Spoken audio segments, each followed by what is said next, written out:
Now, we're going to begin here with the Greek civilization and talk about some of the people in the Greek world here. As we look ahead to this particular group of people, the ancient Greek civilization gives a foreshadowing to many governments of the future. The impact that's left by the Greeks is seen throughout history, but more importantly, it's seen in the original language of the New Testament as God uses the Greeks to preserve the writing of His Word.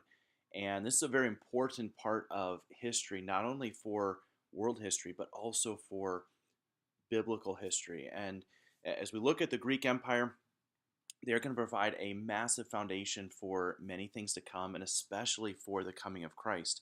That'll happen during the Roman Empire, and the Greeks lay a solid foundation for that to happen. So we begin here in early Greece. Some of the beginning civilizations come from the groups in the Aegean Sea. So you'll see here by this map that the Aegean Sea lies between Greece and Turkey, and there are a number of different people that settled in this area, and eventually there was a combination of several smaller city-states that ended up making what we know today as Greece and the Greek civilization. So we begin on the island of Crete. You can see down there, it's the bottom of the map. In this particular island, it was occupied by the Minoans, the Philistines from the Bible that you, I'm sure, have heard about, Goliath being one of them. They were colonists of the Minoans, and the Philistines settled actually over in Turkey, so they would be to the east of Crete, and they would have settled over there and sent back any items that they had received or they had harvested over there back to Crete. So the Minoans were one of the first ones there. They were famous for their olive oil and very fine pottery that they created. And through those things, they demonstrated and displayed a love for beauty in their art as well as their creations. And they established a lot of trade routes with the Egyptians. And we can see that again through Egyptian history as well as through the Minoan civilization, where they traded back and forth with them. Capital city was Knossos, and a couple key things here. It was the grand palace of the civilization. It was the most advanced city of the entire group of people. Uh, the palace here in Knossos was a palace with many modern conveniences. They had a flush toilet, they had a bathtub, interior water piping, and plumbing systems, very similar to what we would see today. Maybe not the same materials that were used, but a lot of similarities with the structure and the way it was put together. Now, we also need to talk about Mycenae. This was part of the mainland of Greece. This was not part of the island of Crete, and so we're moving up into the peninsula that we would see more of today. And in Mycenae, they became a leading commercial center once the Minoan culture was destroyed. And we don't know a whole lot about the ending of Knossos or what happened to the Minoans, but we do know that they faded away into history. And then Mycenae comes to be the forefront of the Greek culture.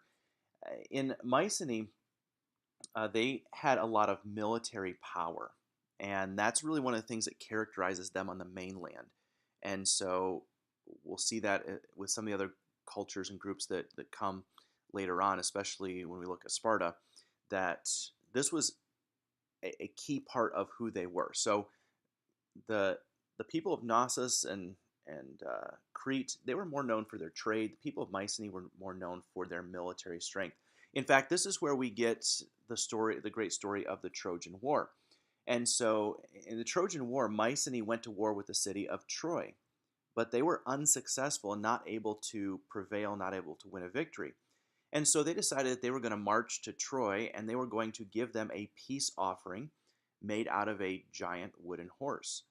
And of course, inside that wooden horse were a number of soldiers hiding.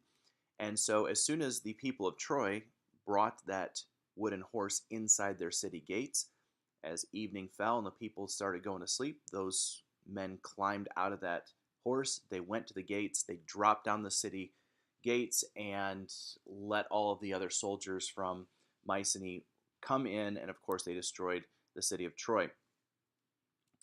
The Dorian invasion, this is ultimately what brought an end to the people of Mycenae.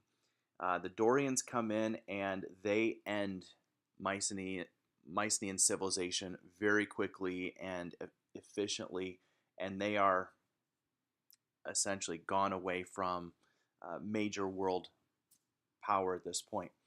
And so that brings them into a period of dark ages. And there's not a whole lot that happens during this time, but we do know some key pieces of information during the Greek Dark Ages thanks to an author by the name of Homer. And he wrote in his books a number of helpful pieces of information that we can put together to know a little bit about the life and how people lived during these dark ages. Now, his books are the Iliad and the Odyssey. They are There are some elements of truth within them, but largely fictional and mythical. They tell a lot of grand stories that most of which are they like I said, they have elements of truth, but yet there's not a whole lot to verify that those stories actually happened. So this period of time is also called the Homeric Age, just because of the fact that Homer is our main source of information.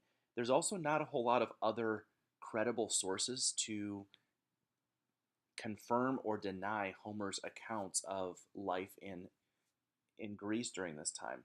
And so, unfortunately, he is really about all we have. But in the Odyssey and the Iliad, um, he portrays the Greek people with great dignity, strength, valor, bravery, generosity, and wisdom. And these seem to be very key components of their culture and their civilization, that they were held in a very high regard.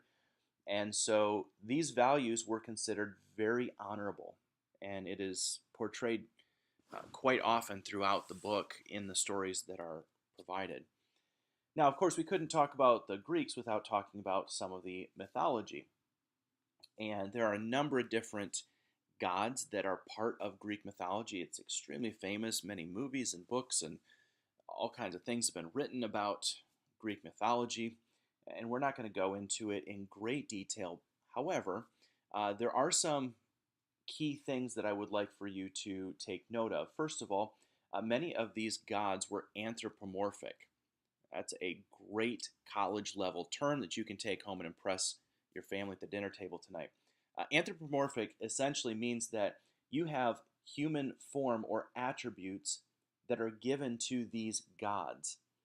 And so these Greek gods had human like qualities with extraordinary powers, perhaps even the superheroes of the ancient civilizations. However, they were all made up, they were all fictional, um, but they had some sort of uh, foundation as far as somebody with superhuman strength perhaps could have come from the legend of Samson. Somebody that had power over the sun. Clearly, there was some reference there to God Himself. So all of these different gods had specific character qualities, um, and many of them portrayed human elements to that. The gods also seem to have characteristics of human sin involved in them as well. It seems like each one of the gods had some sort of downfall, some sort of kryptonite that just was a conflict that they couldn't overcome. And so it becomes pretty complicated when you start diving into some of these specific gods. Let me give you a few of them. They're not going to show up on the screen, but I would write down a few of these names anyway. So the Greeks made up a number of stories to explain their beliefs here about what they thought life was about, the world, even the gods, and these stories often went along with the specific gods. So the first god here is Zeus, that is spelled Zeus, and he was the king of all the gods and the king of man. He ruled over Mount Olympus. You probably heard that before. He had a son, and his name was Apollo. And Apollo, his son, was the god of the sun, the god of music, and the god of medicine. And so if you needed one of those things, you go to Apollo, perhaps even appeal to Zeus as the head of all the gods. Now, if you wanted wisdom, You went to Athena. That is spelled Athena. She is the goddess of wisdom. And then, if you needed something from the ocean or from the Mediterranean Sea, you would go to Poseidon. That is spelled Poseidon. Now, Poseidon is the god of the sea and the god of earthquakes. And he happened to be the brother of Zeus, but not quite as powerful as Zeus, and seemed to always be jealous of Zeus and what he had. And so, as I mentioned here, each of these gods had anthropomorphic character qualities, dealing with sin, dealing with jealousy, or dealing with some sort of human characteristic. Now, there are a lot of other Greek gods. You're welcome to search into more of them if you'd like to. It's also important we talk about the Olympic Games. So, the Olympic Games were physical contests that were set up to impress Zeus every 4 years. They were held in the city of Olympia, thus the names. And so every 4 years, it was called an Olympiad. This was that 4 year interval between the games. And this became a Greek method for dating historical events. They would characterize it by the Olympiad, and so you'd know that it was every 4th year that they were talking about a specific instance in history. Now, these Olympic Games, a lot of them were focused on strength or speed or endurance. And many of these games were run for the prize of a wreath that you would put on your head. You see here with those guys on the screen, that was their goal. That was their everything they were going for. And you think the Olympic athletes today go after gold medals or silver medals, bronze medals. These guys, it was simply a wreath that would fade after a short period of time. But it was more the pride and the honor that they brought to their family by competing in these games. And some of that still remains true in the modern Olympics today.